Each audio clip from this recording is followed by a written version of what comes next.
Friends, welcome back to my channel. ಎಲ್ಲರ ಮನೆಯಲ್ಲಿ ಲೋಟ ಇದ್ದೇ ಇರುತ್ತೆ. ಇದನ್ನು ನೀರು ಕುಡಿಯೋಕ್ಕೆ ಅಷ್ಟೇ ಅಲ್ಲ, ನಮ್ಮ ಅಡುಗೆ ಮನೆಯಲ್ಲಿ ತುಂಬ ವಿಷಯಕ್ಕೆ ಇದನ್ನು ಯೂಸ್ ಮಾಡ್ಕೋಬೋದು. ಈ ವಿಡಿಯೋ ತುಂಬ ಇಂಟ್ರೆಸ್ಟಿಂಗ್ ಆಗಿರುತ್ತೆ. ಓಕೆ, ಈ ಟಿಪ್ಸನ್ನು ಒಂದೊಂದಾಗಿ ನೋಡ್ಕೊಂಡು ಹೋಗೋಣ ಬನ್ನಿ. ಹೆಚ್ಚಾಗಿ ಚಪಾತಿ, ಹೋಳಿಗೆ ಯಾವುದೇ ಐಟಮ್ನ ಲಟ್ಟಿಸುವಾಗ ಫಸ್ಟ್ ಒಂದು ಉಂಡೆನ ಮಾಡ್ಕೋತೀವಿ. ಅದಕ್ಕೆ ಅದ್ರ ಮೇಲೆ ಸ್ವಲ್ಪ ಹಿಟ್ಟನ್ನು ಹಾಕ್ಕೊಂಡು ಒಂದು ಲೋಟನ ಈ ರೀತಿ ಇಟ್ಬಿಟ್ಟು ತಿರುಗಿಸಿದ್ರೆ ಸಾಕು, ಸ್ವಲ್ಪ ಟೈಮಲ್ಲೇ ಪರ್ಫೆಕ್ಟಾಗಿ ರೌಂಡ್ ಶೇಪಲ್ಲಿ ಒಂದು ಉಂಡೆ ರೆಡಿ ಆಗಿಬಿಡುತ್ತೆ.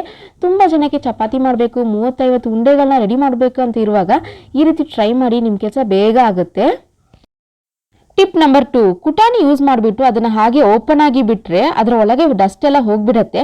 ಅದಕ್ಕೆ ಒಂದು ಲೋಟನ ಈ ರೀತಿ ಇಟ್ಟರೆ ಸಾಕು, ಯಾವಾಗಲೂ ಒಳಗಡೆ ಕ್ಲೀನ್ ಆಗಿ ಇರುತ್ತೆ. ಟಿಪ್ ನಂಬರ್ 3, ಹೆಚ್ಚಾಗಿ ಒಗ್ಗರಣೆಗೆ ಬೆಳ್ಳುಳ್ಳಿನ ಚೆನ್ನಾಗಿ ಜಜ್ಜಿಬಿಟ್ಟು ಹಾಕ್ತೀವಿ. ಇದರ ಮಾಡೋಕ್ಕೆ ನೀವೊಂದು ಲೋಟನ ಯೂಸ್ ಮಾಡ್ಕೋಬೋದು, ಆಗ ಈಸಿ ಆಗುತ್ತೆ ನಿಮಗೆ.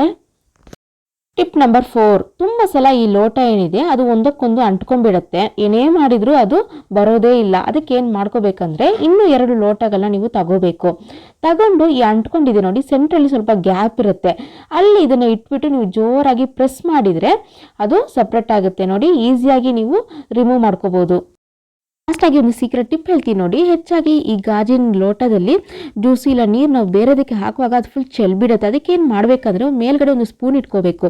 ಈ ರೀತಿ ಸ್ಪೂನ್ ಇಟ್ಕೊಂಡು ನಾವು ಬೇರೆದಕ್ಕೆ ಹಾಕುವಾಗ ನೋಡಿ, ಒಂದು ಹನಿ ಕೂಡ ಚೆಲ್ಲೋದಿಲ್ಲ, ತುಂಬ ನೀಟಾಗಿ ನಾವು ಹಾಕೋಬೋದು. ನೀವು ಕೂಡ ಟ್ರೈ ಮಾಡಿ, ಖಂಡಿತ ವರ್ಕ್ ಆಗುತ್ತೆ.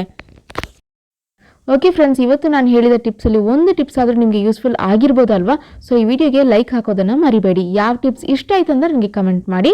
ನಿಮ್ಮ ಫ್ರೆಂಡ್ಸ್ ಆ್ಯಂಡ್ ಫ್ಯಾಮಿಲಿಗೆ ಈ ವಿಡಿಯೋನ ಶೇರ್ ಮಾಡಿ. ನಮ್ಮ ಚಾನಲ್ನ ಸಬ್ಸ್ಕ್ರೈಬ್ ಆಗೋಕ್ಕೆ ಮರಿಬೇಡಿ. ಇನ್ನೊಂದು ಯೂಸ್ಫುಲ್ ವಿಡಿಯೋದಲ್ಲಿ ಮೀಟ್ ಮಾಡ್ತೀನಿ. ಅಲ್ಲಿವರೆಗೂ ಟೇಕ್ ಕೇರ್, ಬಾಯ್ ಬಾಯ್.